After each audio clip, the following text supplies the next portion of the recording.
Hello, everyone. My name is Billy Odegaard, and I want to talk to you today about something that means a lot to me. As you know, there's a new trend started by a professional football player, actually. We start kneeling for the national anthem instead of standing. So I want to ask you a question. When you hear the national anthem, does it make you happy? Does it make you sad? Does it pump you up for whatever you're doing? Does it make you feel a part of something bigger? Does it have meaning to you at all? I hope you feel all these things and more when you think about the national anthem, what it means and what it means to us and our country. As I stated, there's a trend starting where we are kneeling for the national anthem. This is crazy. This is nonsense. Not because we've always just stood and done it the right way, done it that way, and we can't accept change. No, it's what it means to stand for the national anthem. It's not right.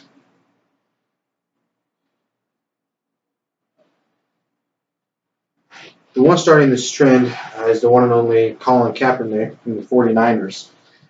He made the decision to stand, to kneel instead of stand, based off of pretty much racism and to stand against it, which is a good thing to stand up for, not to kneel. Our flag and the national anthem mean more than that. He chose to use our country's national anthem for him to make a statement, thinking that was going to make a change. And I'm with him. I agree. The world needs change. The world needs unity for everyone, and I agree with that 100%. But what I don't agree with is the disrespect against the national anthem, and not only that, but our flag and what it means. And not just a song, and not just a piece of cloth. I'm not just referring to the song itself. I'm referring to the song and its meaning behind it and what it's done for our country and where the song came from. Um, so I want to tell you a little bit about the background of the national anthem. So growing up in school, I know each and every one of us had to sing it. You sing it at ball games. You sing it all the time. So most of us know the words, most of the time from memory. But a lot of times when you're sitting there speaking them, are you actually speaking them and meaning them, or are you just saying it because, well, we don't have a choice. We all have to sing it and say it. Um, that's one thing that hits home to me is when I say it, when I mean it, especially being a person who is serving, um, it hits home. I think of all my brothers and sisters before me and with me now that are going to lay their lives down for our country, and who have laid their life down and paid the ultimate price for this country that we have. So I want to give you a little bit of background about the national anthem, which most of you know, but I want to tell you anyways. Francis Scott Key wrote the poem that the song is based off of in 1814, after he witnessed a battle during the Battle of 1812, or the War of 1812. I'm sorry. After he witnessed a battle on Fort McHenry by the British ships of the Royal Navy. So I'm going to tell you a little bit about this. I actually was watching a video, and I was thinking about what I was doing my speech on, and it was pretty much the flag and about the national anthem of how it came to be. And a little bit of the story was they said Francis Scott Key was a person that the USA had chosen to go speak with the British fleet. That's kind of like the medium. And when he was on the ship, they told him that if they would not take down this flag that was at Fort McHenry and bring it down to show that they surrender ultimately to the British Army, that they would begin attacking it. Francis Scott Key tried to talk to them and tried to come to an agreement, and no agreement was made, and so they started bombing Fort McHenry. They bombed it, and they bombed it for hours upon hours upon hours, and each time they would stop bombing it, thinking that, oh man, it's done, they would look and the flag would still be up. The flag would still be up. So they bomb it more, bomb it more, bomb it more. The flag would still be up, and so they kept bombing it, and they kept bombing it. Finally, they bombed it so much to where they don't know why. It must be a power of God or something, the reason why this flag is still standing. And so they ultimately gave up. And when Francis Scott Key got back to the fort, he was just in awe of how that could happen, because he saw the flag take direct hits. When he got to the fort, he went and saw it. Of course, he saw what was just a massacre of bodies and of the buildings and the structures torn down. But what he noticed when he saw the flag is how it was held up. It was held up by the men and women who was there, and the men who would stay and fight and hold the flag up, and they would take direct hits, and it would kill many men, but they continued to hold it up because that's what they stood for. They gave their life, and when one would fall, someone else would take their place to hold the flag up. And that is why we stand for the national anthem. Um, before I get too into it and get emotional about it, I'll go on my next subject here. Um, Although the poem was written in 1814, it actually did not become the song as we know it, national anthem, until March 3rd, 1931. Is when it actually became, as we know it, as the national anthem. Before that, it was just a poem that he had written from what he had noticed that day, and that's why we used it later on.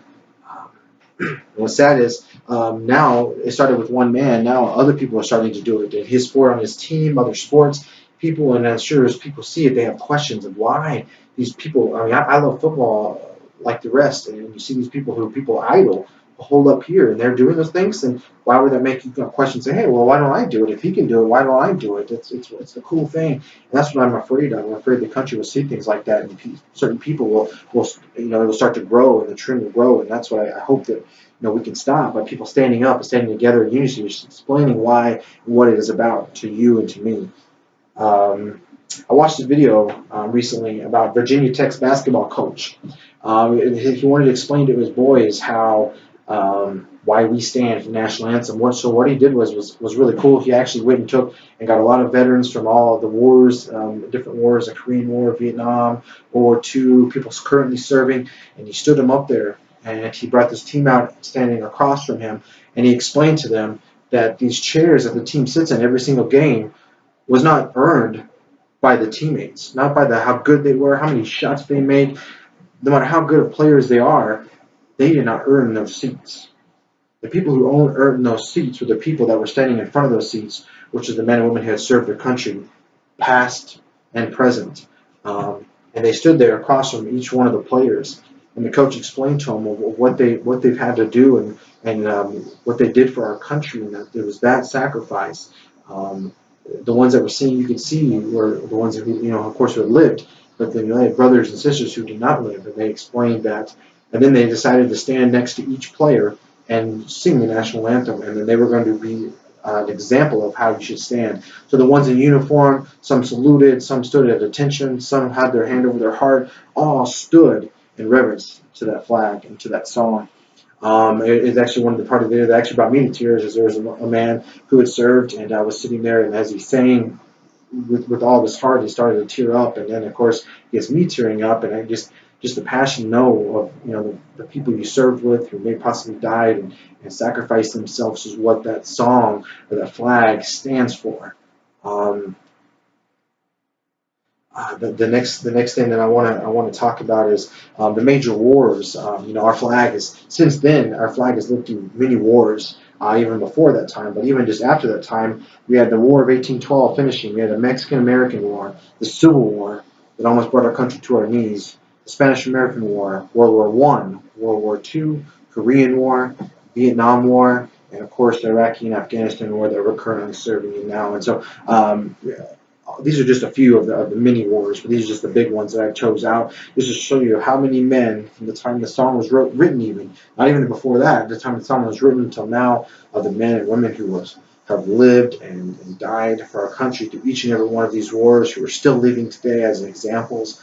How people say think of veteran, and I'm talking police officers as well, not just and EMT, not just service members of the military, but all those who serve their country and put their lives on the line. I want to thank each and every one of you. And when I hear these songs, I like to go to baseball games a lot too, where they say active military can stand and salute.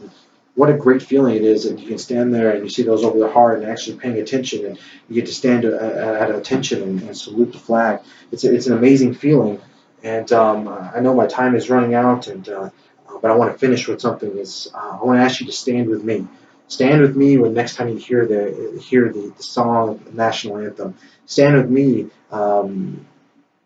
Stand for honor. Stand for respect. Stand because someone else has already stood for you and for me. In closing, all I ask is that you stand. Stand for all that we have and all that we will. Stand for your neighbor. Stand for your loved ones. Stand for your family. Stand for yourself. And stand for those who have given their lives for you. And that's all I can ask, is that you stand, not kneel, that you stand and you show respect and you show honor where honor should be served. So I thank you for this, and I am very emotional about this. So I hope that you enjoyed it, and I appreciate it. And like I said, I just want to finish with saying just continue to stand and show respect where respect is earned. Thank you very much. Have a great day.